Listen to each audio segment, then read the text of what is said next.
బాబు జగజ్జీవన్ రామ్ జయంతిని పురస్కరించుకొని జిల్లా కలెక్టర్, ఎస్పీ, వివిధ పార్టీ నాయకులు బాబు జగజ్జీవన్ రామ్ విగ్రహానికి, చిత్రపటానికి పూలమాలలు వేసి ఘనంగా నివాళి అర్పించారు. ఈ సందర్భంగా వారు మాట్లాడుతూ ప్రముఖ స్వాతంత్ర సమర యోధులు, గొప్ప సంఘ సంస్కర్త, మానవతావాది, ఆదర్శప్రాయుడు బాపూజీగా భారతదేశంలో ప్రియమైన నాయకుడు.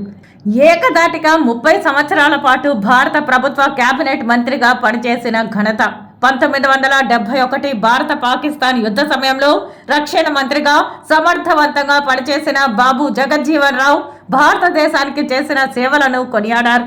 బాబు జగజ్జీవన్ రావు పేరొందిన స్వాతంత్ర సమరయోధుడు, సంఘ సంస్కర్త. బీహార్లోని వెనుకబడిన వర్గాల నుండి వచ్చాడు.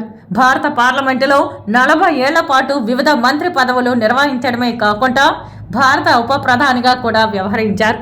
ఒక సామాన్య పేద దళిత కుటుంబంలో జన్మించి అంచెలంచెలుగా అత్యున్నత స్థానానికి చేరుకున్న బాబు జగజ్జీవన్ రావు భారత స్వాతంత్ర ఉద్యమంలో పాల్గొని దేశ స్వాతంత్రం కోసం పాటుపడ్డారు. ప్రజా నాయకుడిగా పేరు పొందారు. సుదీర్ఘ కాలం పాటు పార్లమెంటు సభ్యులుగా ఉండి ఎన్నో పదవులు అధిష్ఠించారు. పీడిత, తాడిత ప్రజలకు ఆశాజ్యోతిగా పేరు పొందారు.